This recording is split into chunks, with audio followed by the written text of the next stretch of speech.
Perkara berikutnya agar menjadikan kehidupan kita lebih bermakna, ya, berusaha mencari teman-teman yang baik. Tidak benar kita cari teman sebanyak-banyaknya, enggak, ya. Rasulullah SAW mengisyaratkan kita untuk milih-milih teman, ya.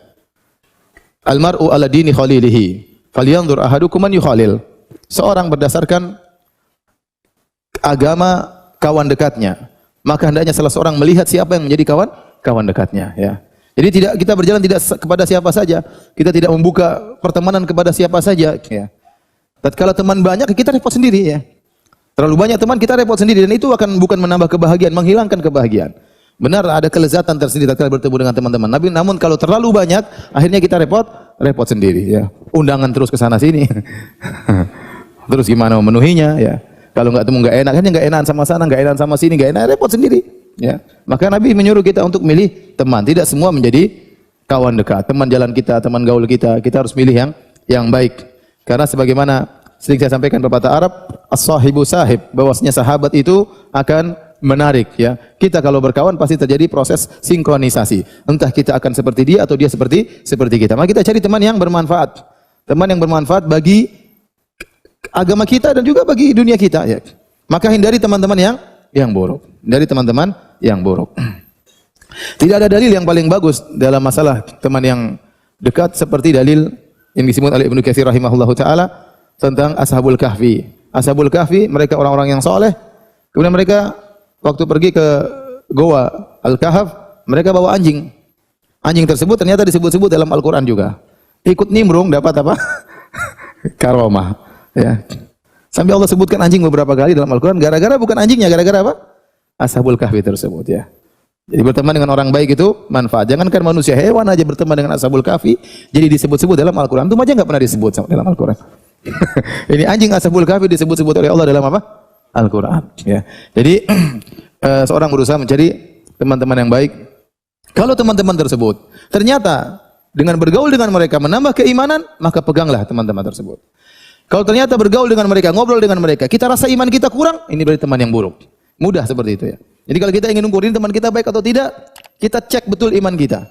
Sebelum kita ketemu dia, kemudian kita ketemu, kita ngobrol, kita tertawa-tawa, kita makan bareng, ada tambah keimanan dalam diri kita, berarti ini teman-teman yang baik.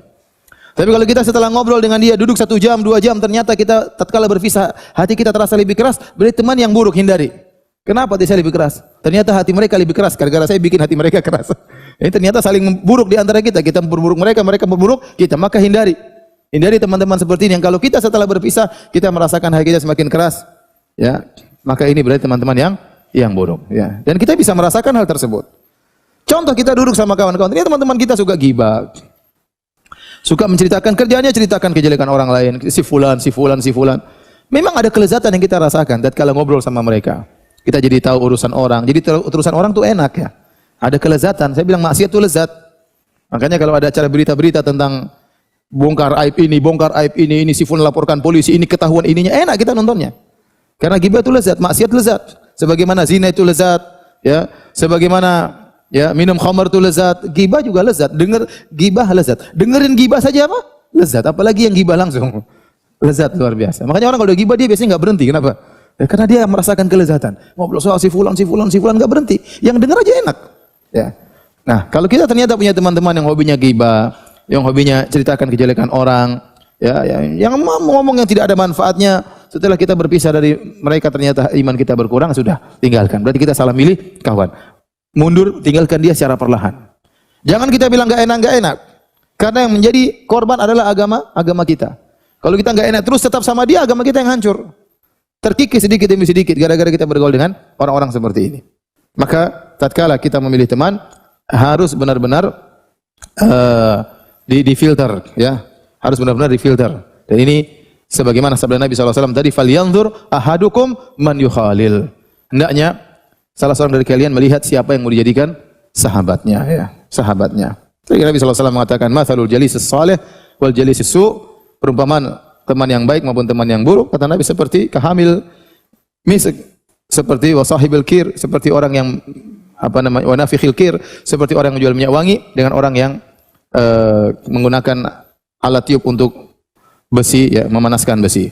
Adapun hamilul misk, penjual minyak wangi, maka mungkin dia kasih hadiah minyak wangi kepada engkau, atau kau beli dari dia, kau beli minyak wangi pun dari dia, atau kau akan mendapati bau yang harum karena bergaul dengan dia.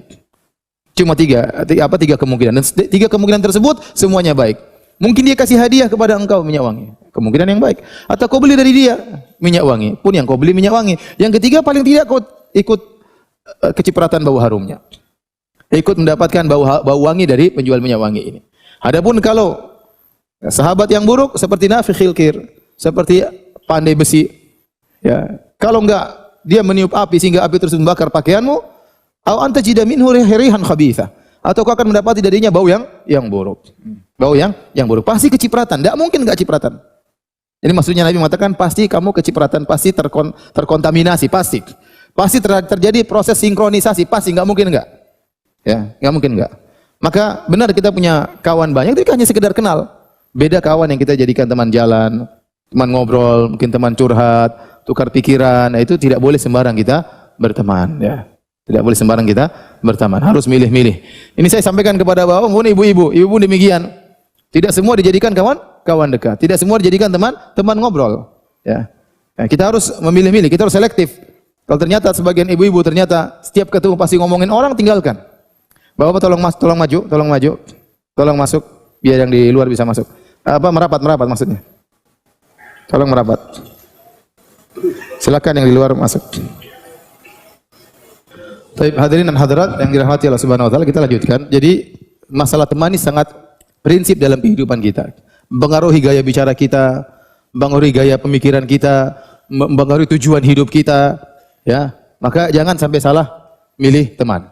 Apalagi teman kita sering ketemu. Nah, kalau waktu kita ternyata habis buat yang tidak bermanfaat, jadi hidup kita sia-sia, tidak bermakna. Tapi kalau teman tersebut mengajak pada kebaikan, ya, sehingga waktu kita terfokus pada kebaikan. Kita ketemu, kita ngobrol, kita bercanda biasa, tetapi ada yang menjadi pusat sama-sama tujuan kita. Itu sama-sama misalnya untuk kebaikan, sama-sama untuk dakwah, sama-sama untuk belajar misalnya. Maka harus selektif dalam mencari teman. Kapan ada teman yang ternyata kita bergaul dengan dia mengurangi iman kita, tinggalkan. Jangan ragu-ragu.